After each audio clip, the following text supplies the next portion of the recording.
Eu queria dar boa noite também a todos, dizer que é um imenso prazer que a gente tenha conseguido se unir nessa noite, depois de alguns meses, né?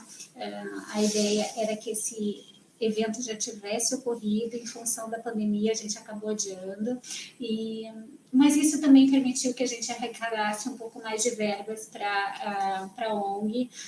Esse momento, ele é um momento pensado especialmente para a ONG e para os pais que fazem parte.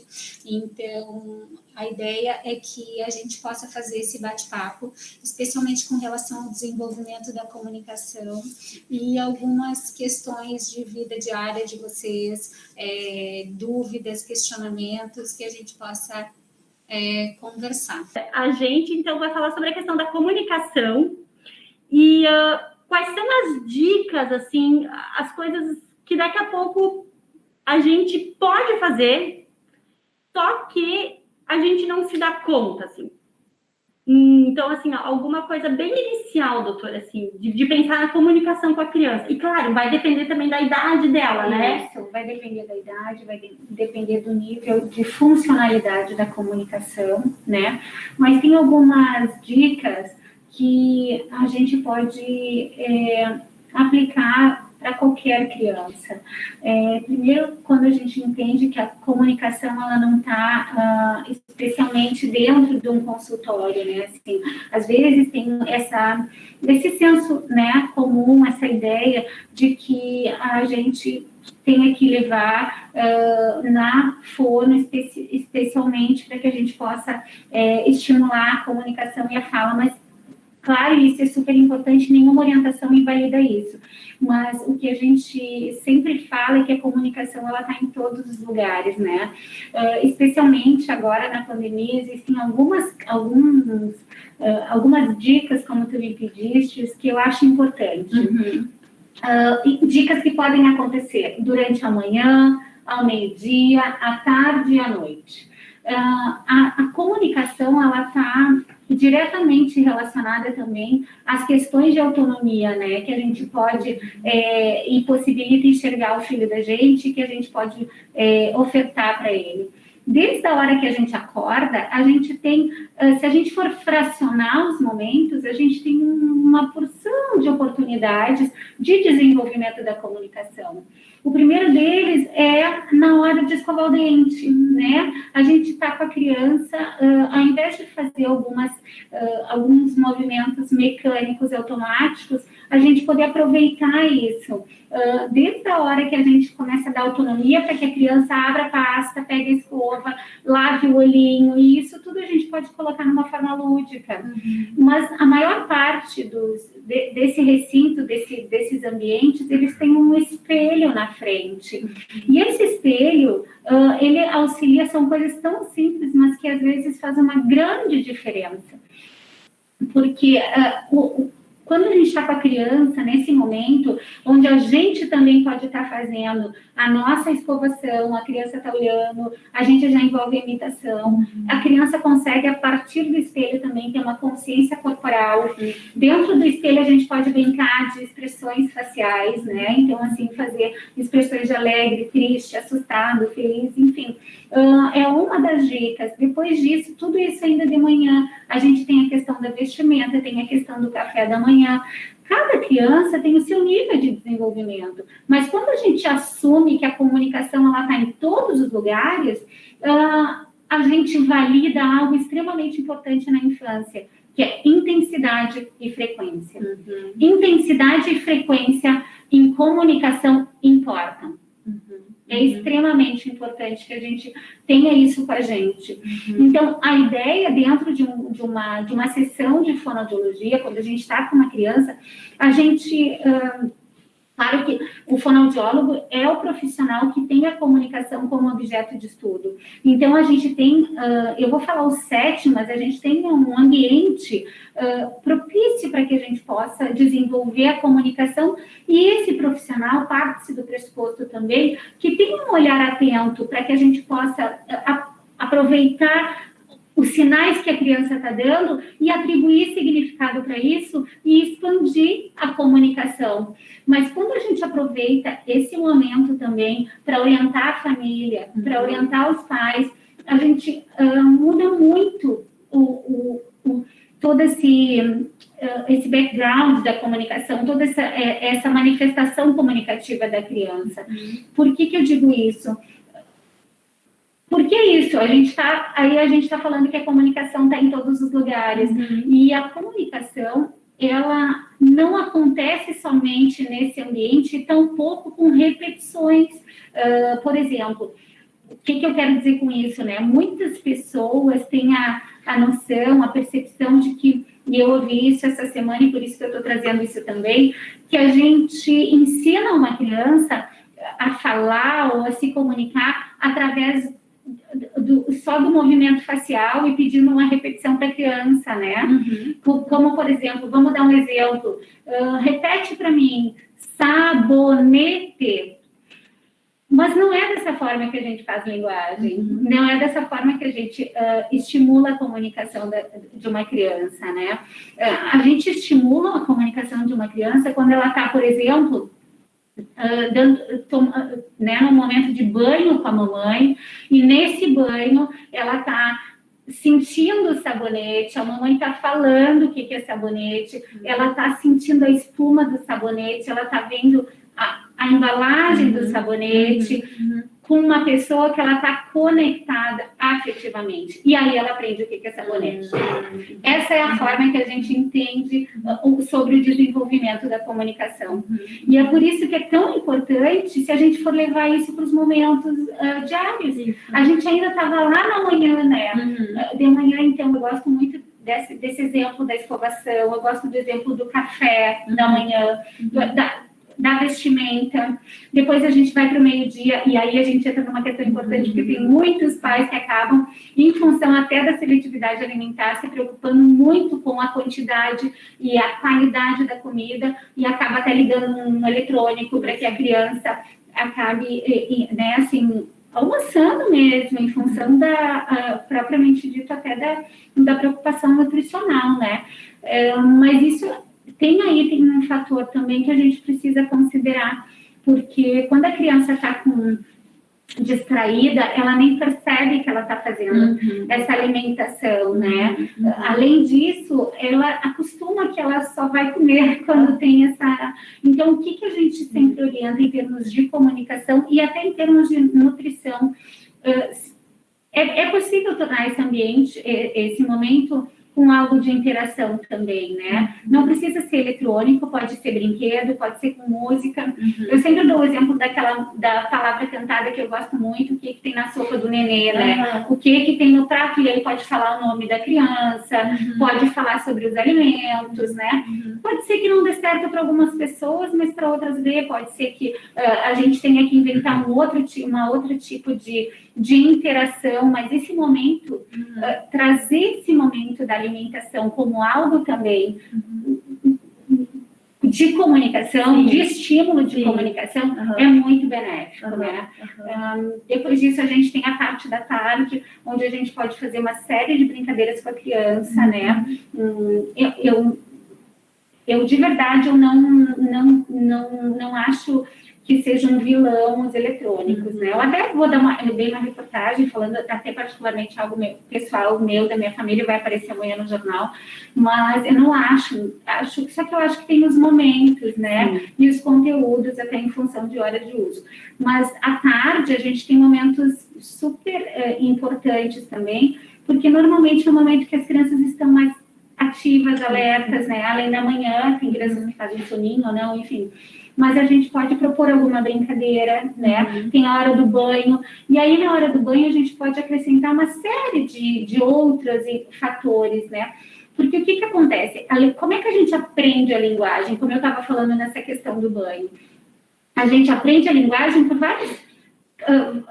a gente não aprende necessariamente com quem sabe mais. A gente aprende com quem a gente conecta melhor e que a gente tem essa afetividade, tem esse, né, assim, esse elo também. O vínculo, ele está lá na base da comunicação social, né? Quando a gente tem esse vínculo, a gente possibilita o engajamento, a gente possibilita a confiança, a gente possibilita a comunicação social, né? Quando ele está lá na base mais alargada da pirâmide, que é uma das questões principais mesmo de ser estimulada.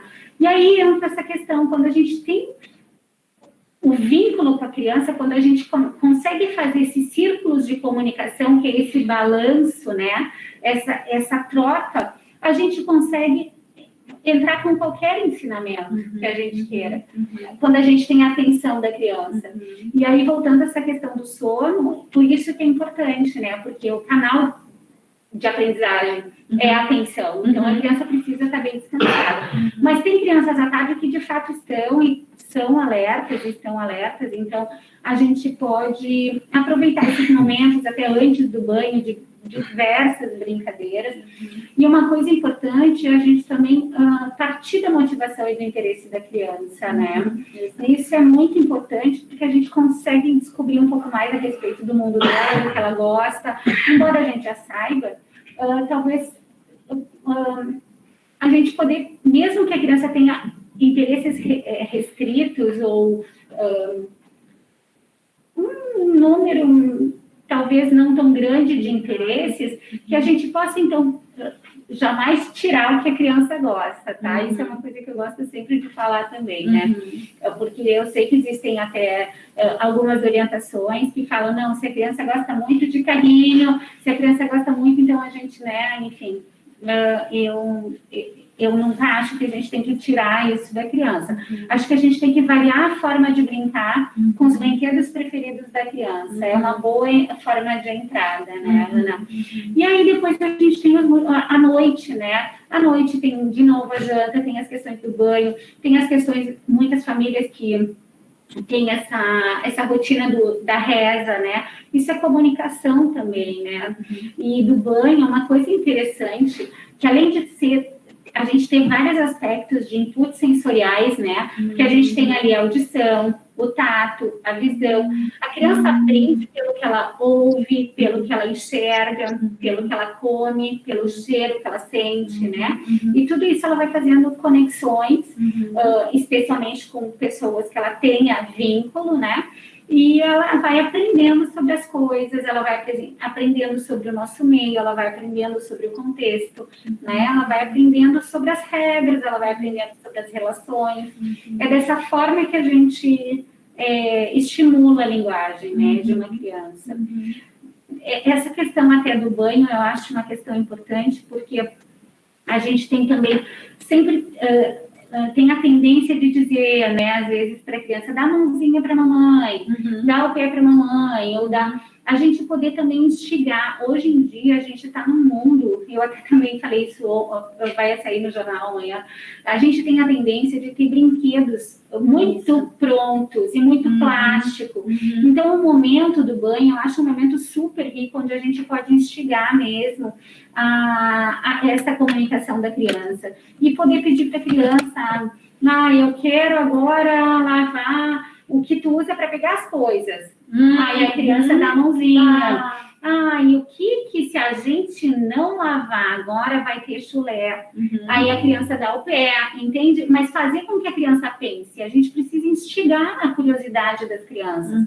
A gente, não é porque a criança está dentro do quadro do autismo que ela não tem curiosidade. E mais do que isso, que ela não tem esse potencial, né? E às vezes até essa possibilidade inventiva. Eles têm. A gente precisa também poder, né, acessar e poder... Acho que eu me estendi um pouco na tua pergunta. Tranquilo. Tem outra pergunta? Tem mais uma pergunta? Sobre a ABD. Deixa eu ver aqui. Bom, pessoal, a gente está com uma dúvida aqui. Doutora Juliana, qual seria basicamente a diferença entre as terapias ABA e Denver? E é possível que uma criança seja tratada pelos 2 métodos ao mesmo tempo? Certo. Bom, existem algumas possibilidades de tratamento para criança do espectro do autismo, né? A gente não tem um tratamento medicamentoso específico para o autismo, isso a gente já sabe. Não existe um medicamento que a gente dê para a criança e que a criança passe a sorrir, a olhar no olho, é tudo através da relação e desses métodos de intervenção. Existe alguns métodos de intervenção com diferentes propostas e com diferentes teorias epistemológicas e criações, né? Algumas delas têm um eixo mais comportamental, outras têm outros eixos mais desenvolvimentistas, tá? A gente tem umas também que faz uma certa, eu não vou falar exigência, mas faz um certo apreço, assim, de que a família participe. E aí, quando a família participa, a gente tem duas possibilidades da família participar. Uma delas é a gente, de fato, colocando o pai dentro da sessão para que ele possa multiplicar, né, fazer o treinamento dessa família, para que ela possa replicar esses ensinamentos, né, em casa. E uma outra forma é a gente instrumentalizando a família com relação ao conhecimento científico, ao pesquisas, aquilo que está em evidência, né? Então, a gente tem basicamente essas duas formas de tratamento. O AB e o Denver, eles estão dentro de um olhar mais comportamental. E eu entendo eles como um contínuo. Alguém que pode até que trabalhe com isso, pode até dar mais explicações do que eu. Mas eu entendo o Denver como uma proposta para crianças menores, para crianças mais, né, assim, recém-diagnosticadas, mais jovens, crianças pequenas mesmo.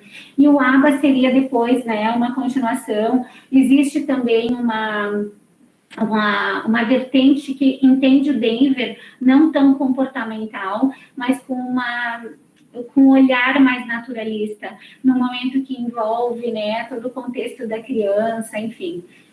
Então, eu entendo isso como, embora seja da mesma proposta, assim, é mais como um contínuo e um é mais voltado para essa questão, olhando a intensidade e a frequência, né? Espero ter respondido ao questionamento. Uma coisa que tu colocou, que eu acho que é fundamental dentro da família, é dar significado e sentido para as ações e é tudo que tu faz com o teu filho, né? Então, assim, momentos que tu tá muito feliz ou muito triste, eu acredito que esse é um tipo de comunicação, assim, também fundamental. Porque essa questão emocional da criança saber se expressar, né? Digamos assim, uma criança que não fala, não verbaliza, né? Mas ela se comunica de alguma forma, né? Para ela conseguir demonstrar de alguma forma os seus sentimentos, às vezes para elas talvez é muito sofrido, né? Porque elas não têm esse conhecimento de como que elas vão fazer de fato, certo? Então, assim, dar sentido às emoções no campo da comunicação, assim, é muito importante. É muito importante. Ana, é fundamental. A gente, isso que tu falou, assim, na verdade, as emoções, elas também passam pela mãe, né? Exato. A gente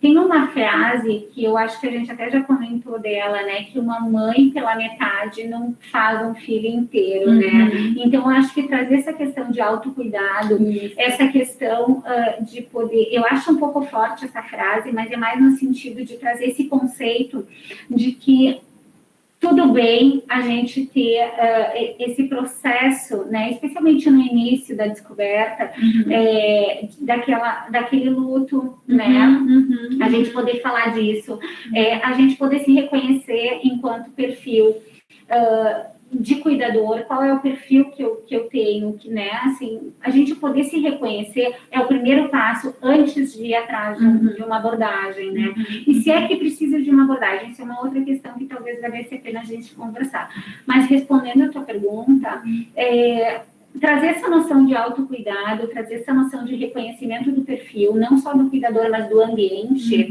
ainda que seja para reconhecer que ele não é perfeito, é um espaço importante de escuta, é um bom primeiro passo. É um bom primeiro passo eu entender, eu sou assim, eu tenho essas, às vezes a minha válvula de escape é essa, em função de, porque é isso, a gente está falando de uma criança que está num contexto, ela não mora sozinha. Então, uma movimentação natural da família é, ao descobrir no diagnóstico, ir atrás da fono, ir atrás da TO, ir atrás da ecoterapia, ir atrás, às vezes, da psicopedagoga, ir atrás, só que esquece da família, que é o primeiro passo, porque a criança ela está num contexto. Então, não adianta às vezes a gente focar no filho da gente e ficar chorando no quarto, ou ficar brigando com o marido. Não é que não adianta, mas a criança percebe. E tudo bem, né, ficar chorando, e tudo bem brigar com o marido, isso faz parte do relacionamento, independente do autismo ou não, né? Só que claro que a gente sabe que as questões do autismo mobilizam, né? Sim. Às vezes isso. Sim. Mas a criança passa isso, né? Passa pela mãe essa questão, passa pelo pai também essa questão da regulação emocional da criança. E por que eu digo isso? Porque quando uma criança está desenvolvendo a regulação, a gente já consegue ver isso aos 3 meses de idade. Como assim? Mas uma criança consegue regular as emoções aos 3 meses de idade? Não. Ela passa pela corregulação. O que é a corregulação? É quando a mãe começa... A criança está no colo da mãe, esse bebezinho está, às vezes, com cólica, ou ele está tendo que dar conta de uma série de informações ambientais, e através da voz da mãe, do balanço da mãe, essa criança consegue se acalmar. Então, a regulação emocional é os primórdios de, né, assim, em termos de desenvolvimento, a gente precisa, de fato, dar uma atenção especial mesmo para as questões das validações das emoções das nossas crianças. Especialmente essas que, como tu citaste no exemplo, que não tem a comunicação verbal. Isso, né? Isso. A criança que não tem a comunicação verbal, às vezes é mais difícil, né? Porque ela, às vezes, ela não tem esse meio da verbalização para comunicar, né? Mas não quer dizer que ela não sinta e que ela não tem alguma forma de transmitir isso. Só que como acaba que as pessoas estão muito ligadas à fala, as pessoas têm essa ânsia também que a criança fale, e que mais do que isso, que a criança fale corretamente, né? E a gente poder entender que a gente precisa dar espaço para a criança transmitir o pensamento, transmitir a mensagem, né? Comunicação social é diferente de fala. Comunicação social é quando a gente valida também os gestos, a gente valida toda essa comunicação pré-verbal, antes da fala, né? Então, isso é uma questão bem importante, né? Importante da gente falar. Porque a gente encontra no nosso grupo muitas famílias que precisam de apoio, e a gente está aqui para apoiar, mas assim, a consciência de que a família é a base, tudo que passa e perpassa, toda a questão do sentimento, a criança está ali, ela está sentindo, ela está escutando, né? Então, daqui a pouco a gente tem que respirar fundo em alguns momentos e saber que a gente tem uma criança que precisa ser estimulada e, de alguma forma, ela vai se manifestar. Daí entra, por exemplo, a questão das birras ou das crises, né? Que uma criança que ela não consegue se comunicar direito, ela vai, de alguma forma, aquilo vai sair, né? Eu sempre entendo, Ana, que uma birra, um comportamento, ele é sempre uma comunicação. Isso. A gente sempre tem que ver o que está por trás daquilo que está gerando, né? Eu acho que isso é importante da gente tentar sempre descobrir. Agora não está difícil de descobrir na pandemia. O que a gente está tendo mais é crianças, independente do autismo ou não, até crianças em desenvolvimento típico, com uma desregulação emocional, com uma certa agressividade, com uma certa... E está sendo super compreensível mesmo, né? Nesse momento, a gente... isso tem aparecido demais, né? E pensando na questão que tu colocou antes, né? A questão da tela, a questão do celular, a questão da televisão, assim... É algo que não escapou dessa pandemia, né? Não escapou. Ninguém, E como é que tu vê, assim, de forma benéfica a relação Acho muito legal essa pergunta. Eu respondi essa pergunta de uma forma pessoal para um jornal aqui de Estrela, que vai ser uma matéria amanhã. O que acontece? A gente precisa entender o lugar que a gente está colocando os eletrônicos, né? Muitos eletrônicos estão dentro da casa de algumas pessoas, no sentido de que eles estão fazendo o papel do educador, eles estão sendo recompensa para alguma coisa, ou eles estão sendo não só recompensa, mas eles acabam tomando uma proporção diferente de outros afazeres. Como, por exemplo, se você fizer a lição, você vai ter a televisão. Isso acaba sendo uma recompensa e a gente dá um valor gigante para algo que deveria ser a criança aprender a cuidar das relações, aprender a cuidar da sua higiene, aprender a cuidar da casa, aprender a cuidar das suas tarefas, deveria ter o mesmo peso do que ela assistir televisão. Então, dependendo da família, isso é o peso que é dado e o porquê que está assumindo essa proporção é que precisa ser cuidado. E não propriamente dito, o eletrônico. O eletrônico faz parte da vida. Né? Assim, eu tô com meu celular aqui, tu tá ali. Então, assim, isso faz parte. Não dá para eu querer usar e não querer que meu filho, não deixar meu filho usar. Não dá para, né, não ligar e não deixar. O que a gente precisa entender é o tempo de exposição. O que a gente precisa entender é o tipo de conteúdo. Isso. Né? Assim, e uma outra coisa importante é as questões até de brilho de tela, que hoje em dia tem afetado até as questões de sono mesmo das crianças, né? Então, a gente sabe que tela à noite é prejudicial para o sono, né? Porque ela acaba dando para o cérebro uma ideia de que ainda é dia, né? Até mais ou menos isso, a grosso modo falando, né? Então, a gente só precisa cuidar isso. De novo, assim, a gente passar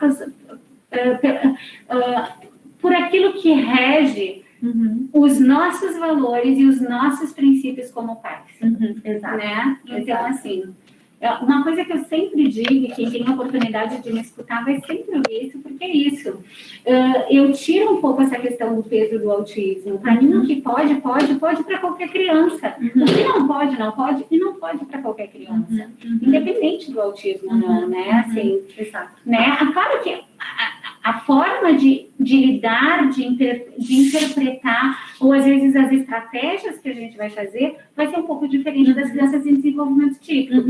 Mas o que é permitido é a mesma coisa, né? Assim, não pode morder, independente de se é autismo ou não, né? Não pode, então, e aí a gente tem que entrar com algumas estratégias específicas, porque a gente sabe que a criança está fazendo isso ou por uma desregulação, ou por uma questão de comportamento, ou por uma medicação desajustada. Então, a forma de interpretar é um pouco diferente, né? E pensando aí nessa questão dos aplicativos, né, que existem para estimular a questão da comunicação também. Isso hoje em dia tem um mercado amplo sobre isso? Tu tem conhecimento? Tenho até tem colegas fonoaudiólogas que usam, né, assim, às vezes a comunicação assistida. Eu de verdade, eu não acho que seja para todo mundo e não sou contra, né, mas quando a gente compreende, assim, a comunicação e a complexidade que é se comunicar, a gente compreende que se a criança tem essa possibilidade, se ela tem, normalmente, né, assim, as crianças que fazem mais uso desse tipo de tecnologia são crianças que a gente chama crianças com complexidades de comunicação, que é como se fosse uma porta de entrada para que aí sim ela tentasse, né, se expressar ou tentasse desenvolver a verbalização através dessa metodologia. Só que quando a gente entende a complexidade que é a comunicação e os fatores metalinguísticos que estão envolvidos, quando eu consigo pensar sobre a comunicação, é muito complexo. A criança, dentro de uma série de gravuras, olhar essa gravura e, a partir dela, poder olhar, né, assim, escolher e olhar para o outro. Uma criança que tem essa possibilidade me dá indícios que ela tem possibilidade de desenvolver outros recursos mais aceitáveis socialmente, por exemplo. Não que esses não sejam, mas a gente sabe que às vezes acaba sendo um empecilho, porque muitas muitas das pessoas e dos profissionais que usam as figuras têm que ser sempre as mesmas, justamente por essa questão que eu estou falando, em função dessa flexibilidade cognitiva que às vezes acaba esbarrando. Sim. A criança, se a gente mostra a foto de um copo, né, e por um acaso esqueceu esse copo, já aconteceu isso, inclusive com uma menina que eu dou supervisão para ela, a respeito do desenvolvimento da comunicação. Ela é uma estudante recém-formada e, né, enfim, está na pós-graduação agora, e ela falou que esse menino acabou esquecendo, ele usa umas fichas, assim, acabou esquecendo, e ela mostrou um outro copo, ele não reconheceu como aquilo. Então, assim, uma coisa importante quando a gente for trabalhar com recursos próprios, porque isso é uma coisa que eu absolutamente valido, que são a linguagem própria da família, a linguagem que tu tem com o teu filho, às vezes para ajudar ele em alguma coisa, uma fono que vai usar essa comunicação. Eu não sou contra isso, né? Só que a gente tem que pensar nessa generalização do conceito, né? Exato. A gente tem que tentar trabalhar nesse sentido de que a criança não fique presa apenas numa figura, que ela possa ter essa possibilidade de expandir, né? Porque senão acaba sendo muito mais restrito, né? E uma coisa importante é a gente cuidar na hora dessa troca, porque às vezes a criança fica muito no tablet e a gente está falando aqui de relação. Exato. A gente está falando de... Se a gente for pensar até se a gente for pensar assim, no desenvolvimento cerebral, nosso cérebro ele é dividido em várias áreas, e várias áreas sensitivas. E essas áreas, elas se interconectam. E é como se o caminho ficasse mais... tivesse mais possibilidades de sinapse, como se tivesse o caminho mais fortificado quando a gente faz essa relação. Porque quando a gente aprende com o outro, a gente está olhando para o outro, a gente está vendo como o outro faz, a gente está tendo a possibilidade de recriar e vivenciar isso, né? E isso acaba a gente perdendo quando a gente fica muito... Então, eu sempre digo, assim, que muito mais, às vezes, a gente tem que cuidar a aplicadora do método do que julgar, propriamente dito, o método de comunicação alternativa ou qualquer outra metodologia.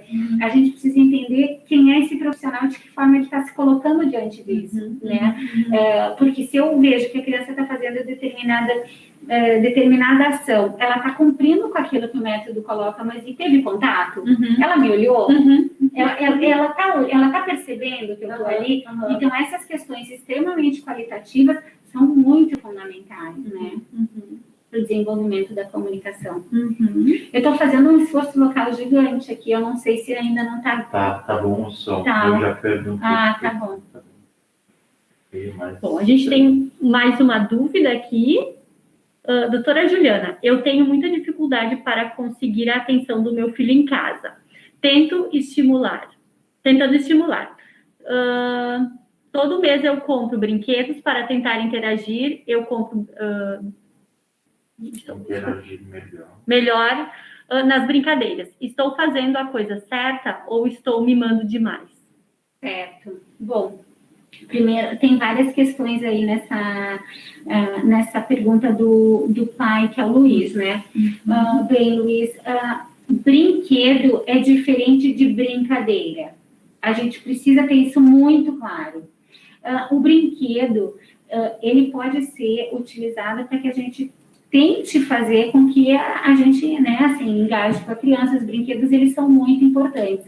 Mas em termos de comunicação, a gente sempre prioriza mais as brincadeiras, né? Eu sempre acho que uma criança, ela não precisa de tantos brinquedos. Ela precisa de alguém disponível para brincar, exato. Mas, assim, esse pai parece estar disponível, o que não parece que ele está conseguindo engajar a criança. Isso é difícil para qualquer terapeuta também. Engajar uma criança do espectro do autismo não é uma tarefa fácil. E eu trabalho com crianças do espectro do autismo há 20 anos. E não é fácil, né? A gente precisa entender o funcionamento de cada criança, a gente precisa entender o interesse de cada criança, e a gente precisa tirar um pouco essa questão do resultado, né? Aproveitar um pouco essa questão do processo. E como é que a gente faz isso? Quando a criança está lá e ela não te dá, vamos tentar fazer aqui alguma brincadeira onde eu não tenha esse contato de olho. Eu vou ficar aqui com a minha cabeça baixa, eu não estou dando atenção, tu está tentando chamar minha atenção e eu não estou conseguindo.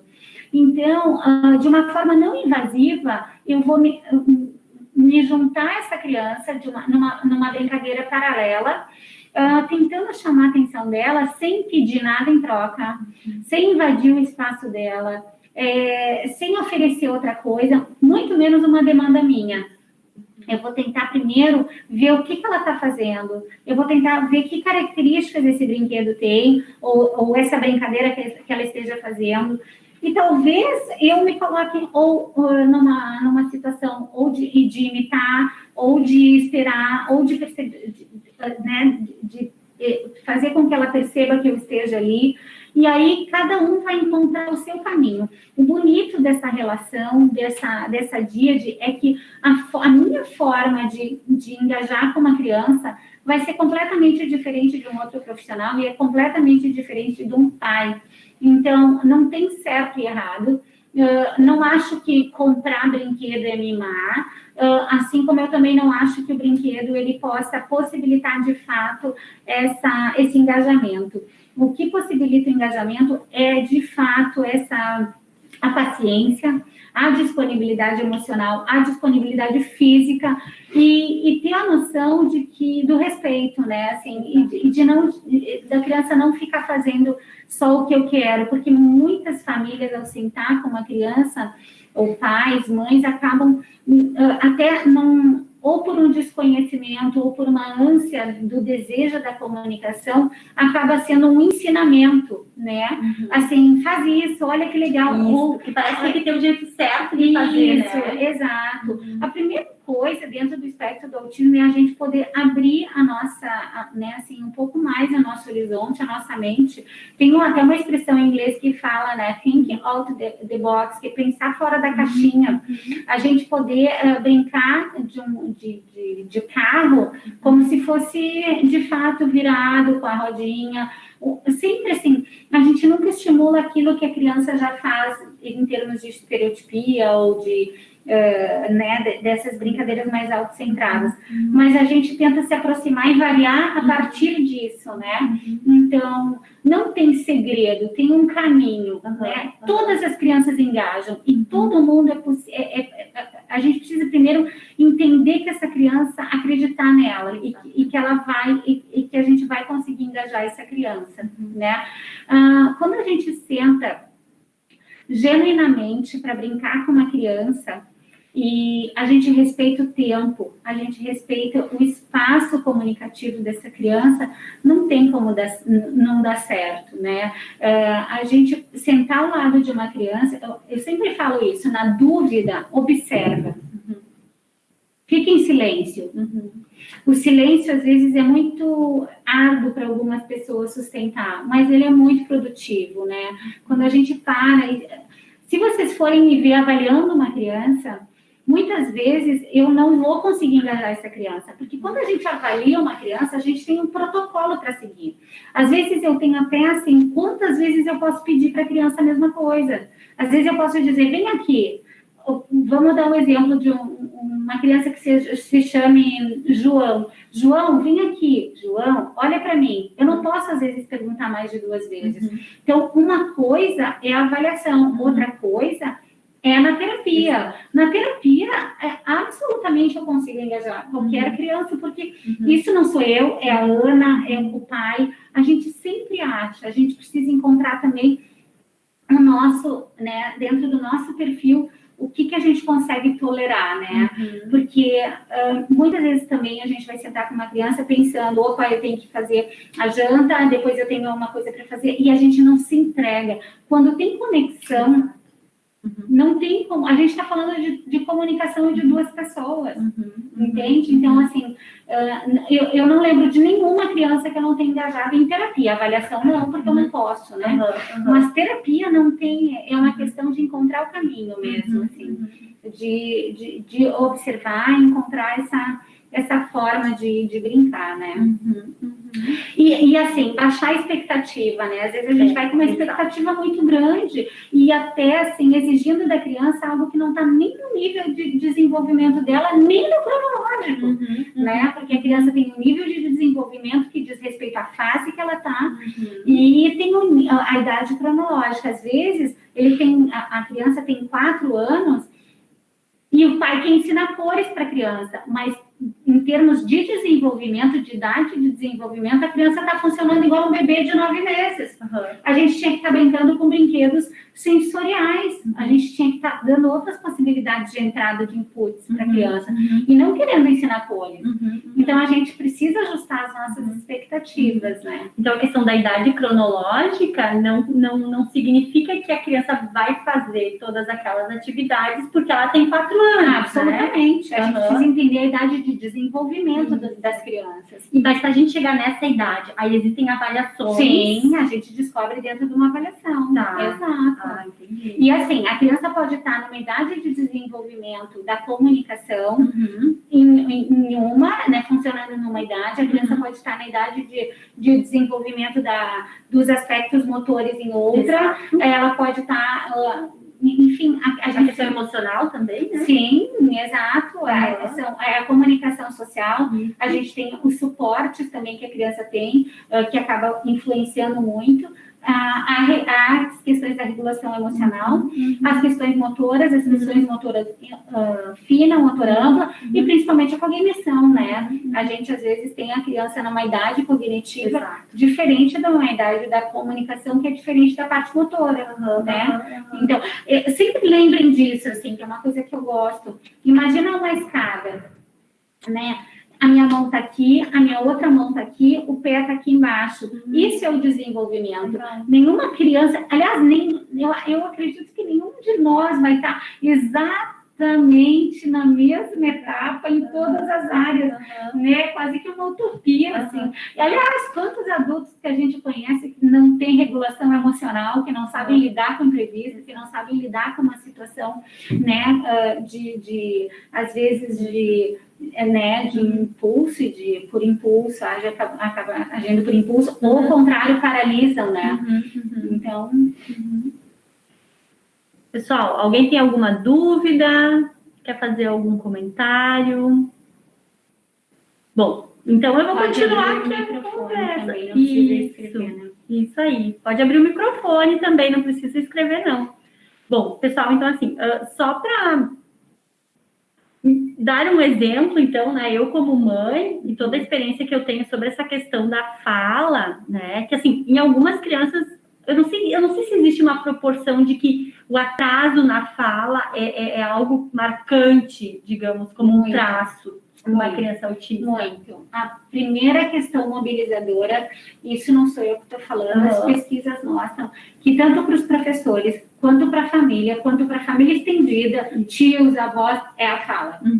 A fala, ela é uma das principais, do principal questão mobilizadora.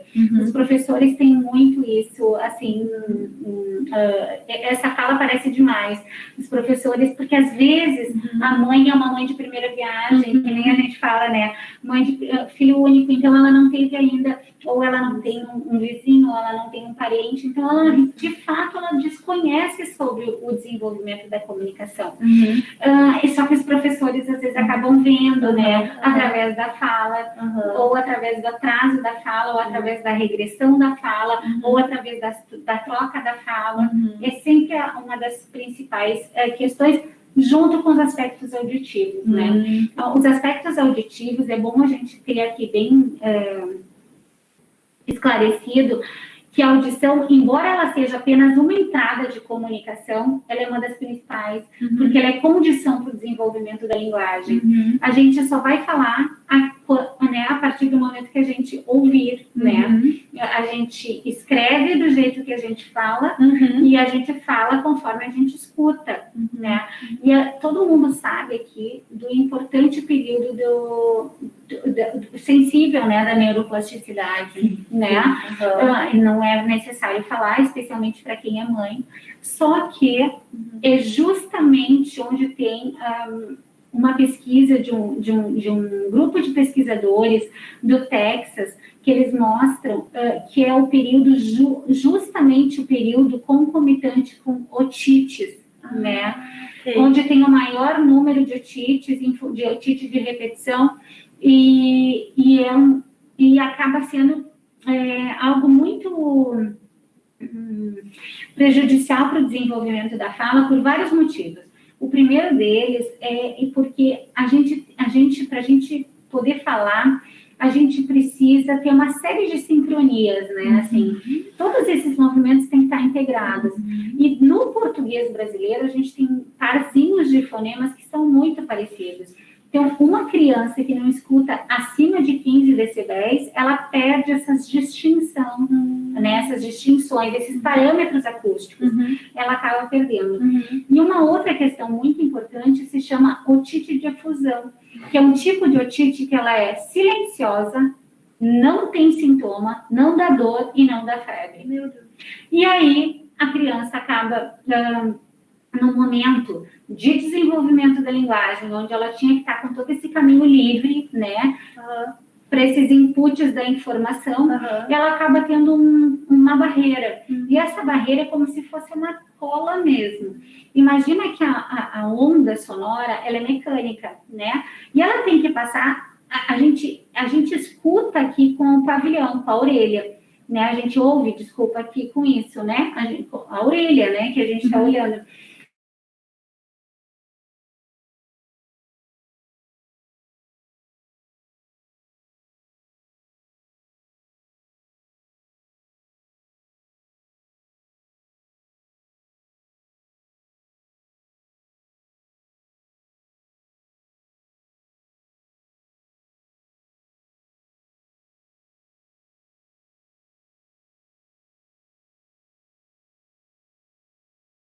A gente tem crianças em desenvolvimento típico que a mãe nunca percebeu nada, ou que ela vai bem em casa, só que coloca essa criança numa sala de aula, todos os problemas começam a aparecer, porque a gente precisa de todas essas vias de comunicação. E aí acaba sendo uma criança irritada, acaba sendo uma criança que não faz contato de olho, acaba sendo uma criança... Então, existe também um diagnóstico diferencial entre uma possibilidade de uma perda de audição transitória e quadros de criança do espectro do autismo. A gente já teve aqui crianças que não olhavam no olho, crianças que assistiam a televisão muito alta, não se interessavam, não atendia quando era chamada, né? E a gente acabou fazendo toda essa avaliação e constatou que não estava dentro do espectro do autismo, que estava, né? Agora, tem um outro lado, não é porque a criança está dentro do espectro do autismo que não pode ter esse tipo de autismo. Isso acontece com todas as crianças, né? Então... Ok, a gente tem a pergunta... como você vê o freio, o saber esperar na criança autista? Como fazer isso acontecer sem sofrimento? Tu diz o freio inibitório, Neide? O freio lingual, ela pode dizer, não? Sim, eu acho que na questão do meu filho, né, o Lucas, ele tem uma coisa com a ansiedade, assim, e daí ele não consegue esperar para ficar sentado ou esperar para falar, aquilo tem que acontecer, sabe? Não sei se teria alguma coisa que eu possa fazer, né, para ajudar que ele consiga, tipo assim, agora é a hora de esperar e que isso não cause sofrimento, que não deixe ele mais ansioso ainda, né? Neide, tudo bem? Boa noite. É uma pergunta muito boa. É uma pergunta boa no sentido de que ela é muito recorrente, tá? Então, uma coisa importante é, primeiro, assim, vamos supor que a gente está falando aqui de uma criança que já foi avaliada, que se fosse o caso da medicação já está medicada, a gente está falando propriamente dito nessa questão do esperar, né, da criança poder entender. Isso a gente vai trabalhando, dando períodos curtinhos para ela, que ela tem que esperar contando até 5, né? Então, a gente coloca a criança, por exemplo, eu gosto muito, assim, eu combino sempre com os pais, quando tem uma terapia ou alguma coisa, a gente combina que a criança vai chegar e que eu não vou, às vezes, atender. Cada pai, a gente junto faz uma estratégia, né? Mas uma que deu muito certo, que foi muito legal, e que eu particularmente uso até para minha família, para os meus filhos, assim, é a gente contar antes, né? A gente vai adaptando a linguagem conforme o desenvolvimento da criança. Uma criança muito pequena, a gente pode tentar uma musiquinha, é tudo na horinha? Não, não, não, tem que esperar um pouquinho? Sim, sim, sim. A gente vai fazendo algo que a criança vai já regulando. Tem outro que usa, que eu usei, que deu super certo, que é uma questão da meditação, que eu trouxe isso, conceitos assim de meditação, onde na subida a gente inspira, na descida expira, na subida inspira, na descida expira. Quando ele acabar a mãozinha é a hora que pode levantar, ou quando acabar as duas é a hora que pode ser que eu esteja aqui te falando e que não vai dar nada certo e que a gente vai ter que pensar em outras possibilidades. Mas a ideia é passar que a gente tem que começar com um período curto, que ele tenha, nem que ele tenha que ele se autorregular inicialmente. Então, a gente coloca ele sentado aqui na cadeira e fala, vamos contar até 5, e aí tu pode levantar, espera um pouquinho. E se ele é uma criança muito agitada, ele é uma criança muito ansiosa, como tu trouxeste, tu tem que ficar cada vez mais tranquila e calma na hora de propor isso. Quando a gente fala, imagina que se eu estivesse falando rápido contigo, me mexendo, automaticamente tu acaba sendo, eu não vou falar assim, oi?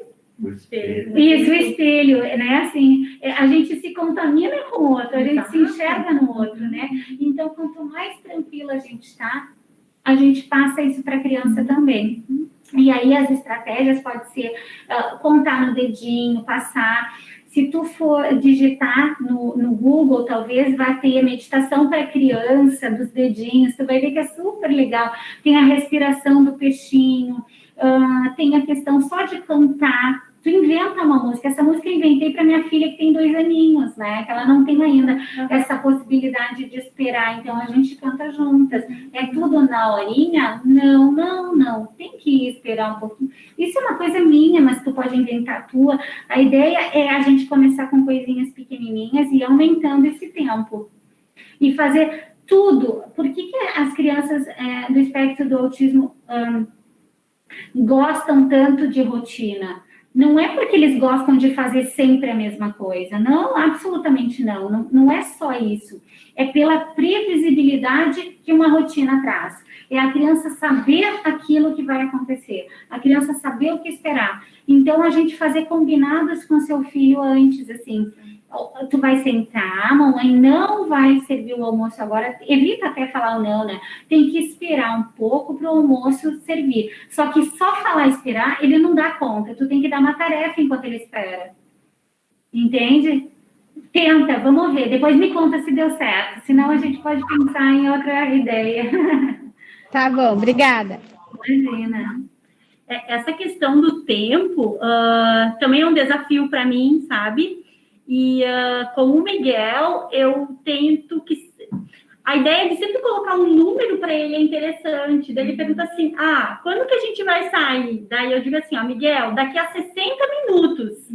Parece que a quantificação do tempo deixa ele mais tranquilo, Exato. sabe? Existem até uns relógios que a gente coloca, especialmente para o uso também eletrônico, para a criança entender quando é que sai. Isso vai... Ele está na fase, ele está no 4º ano, né? Então, eles aprenderam alguma coisa de horas e coisa. Ele não pegou tudo, mas alguma coisa sim. Aí, hoje de tarde, ele queria tomar um milkshake. Daí eu disse, olha, agora é 1h30. Você não pode tomar milkshake. Tem que esperar quando o ponteiro pequeno estiver no 2 e o grande estiver no 12. 2,60, disse o 2,60. Aí eu disse, sim, é isso aí. Ele vinha de vez em quando e me pedia, eu disse, olha no relógio, ainda não está na hora do Lucas tomar o milkshake.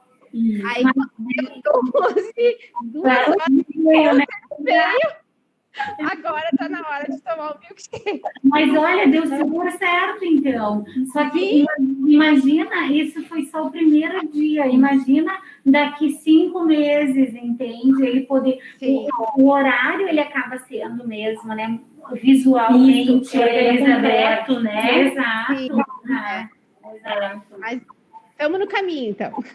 Aham, Sim, sem sim. dúvida. E tu sabe que até para quantificar o tempo, eu comprei uma ampulheta do tempo. Ah, eu tenho aqui. Isso, então aquela coisinha com areia, eu digo assim, ó, você vai fazer, você tem esse tempo para olhar o desenho. Quando terminar essa areia, acabou o desenho. E daí ele fica olhando pro desenho para a ampulheta. Aham. E quando ele viu que acabou, acabou, sabe? A previsibilidade. Isso, exato, isso aí. Pessoal, a gente tem mais uma pergunta aqui. Como lidar com as crises de birra sem fazer a criança se sentir reprimida? Não queremos mimar, mas ao mesmo tempo não desejamos reprimir. Ultimamente chega a beliscar os pais e jogar os objetos no chão. Certo.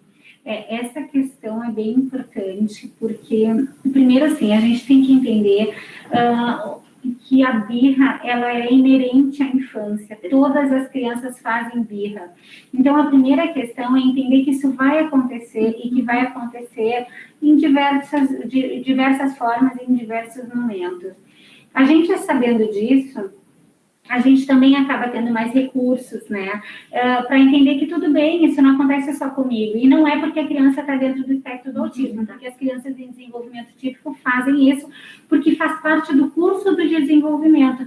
Uma criança que não faz birra tem alguma coisa. A gente não acha que eu não conheço uma criança que não faça birra. Então, a gente, sabendo disso, a gente vai mais tranquilo na hora de lidar com isso. De novo, eu vou voltar. Essa questão do que pode e pode para qualquer criança, eu me refiro principalmente às informações e aquilo que a gente está passando dentro do nosso ambiente, né, assim, esse ambiente tão protegido da criança, no ambiente onde ela se sente livre no expressar, né, livre no agir, as pessoas são condescendentes com os comportamentos dela e com ela também vai se sentir segura para fazer isso na rua. E se a gente está pensando aqui numa inclusão, se a gente está lutando por uma inclusão, é complicado a gente levar um filho da gente que belisque o outro também, né? Assim, que morda o outro. E a criança não tem essa noção que ela pode morder o pai, ou que ela pode morder a mãe, ou que a mãe e o pai aceitam e que o coleguinha não aceita. E para mim, eu já tive casos de inclusão que eu tive que lidar com mães em desenvolvimento típico de um paciente que era meu, porque ele estava tendo essas questões. E eu absolutamente validei isso, né? Assim, a criança do espectro do autismo, ela tem, às vezes, essa impulsividade, essa coisa de vir bater.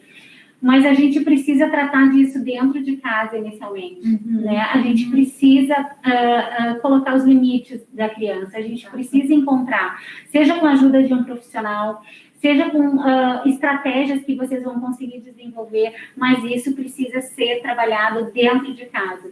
A gente precisa entender que essa questão do comportamento é muito complicado, que a criança não faça isso depois em outro lugar, né? E se a gente quer pensar numa criança incluída, numa criança que vai ter um futuro promissor em termos de possibilidades, atendimentos nas suas necessidades, a gente precisa ofertar isso, né?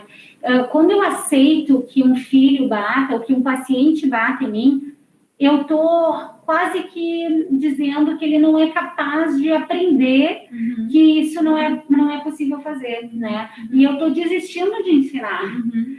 Um ensinamento não pode ser tentado em uma semana, em 15 dias.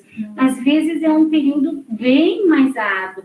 Isso precisa estar fechado, com equipe. Isso tem que ser conversado, esse espaço de escuta, porque é muito sofrido para uma mãe, para um pai. A gente, por exemplo, está aqui e tem crianças que não têm isso mesmo, que têm essa impulsividade em função da regulação e que vem mesmo, né? E bate, e morde. Então, a gente precisa entender, primeiro, como lidar com isso, as questões todas ambientais, né? Como é que está a organização ambiental, como é que está a organização familiar, como é que está como é que eu me vejo como tutor dessa criança também, né? Mas saiba que tudo que os filhos de vocês fizerem em casa é a forma como eles vão agir em sociedade. Isso é uma mensagem importante também da gente. Isso não é para ser um peso, mas isso é para ser conversado, né? Para que a gente possa entender que a gente tem que ter estratégias para lidar com isso, né?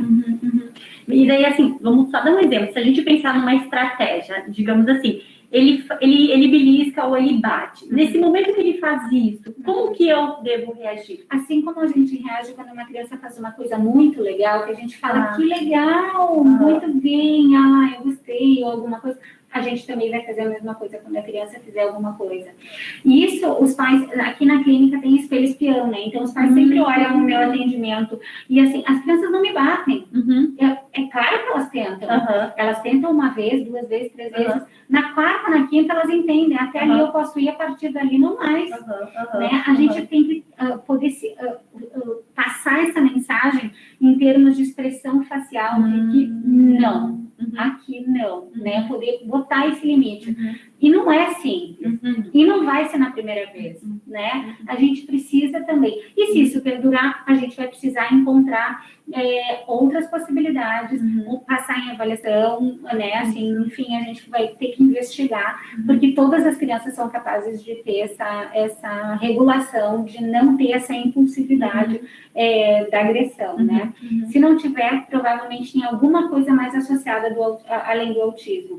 E também precisa validar esse diagnóstico, né? Exato. Porque quando a gente fala sobre a questão da agressividade, ela não é uma característica de uma criança autista, né? Ela é uma manifestação daquilo que está daqui a pouco incomodando ela e que daquela forma ela vai comunicar, né? Exato.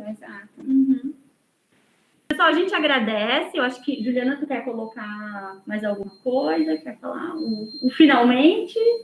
Eu queria, acho que pontuar que a ideia tanto da obra quanto dos girassóis, do significado dos girassóis, que a gente possa ter esse olhar mais de respeito um com o outro.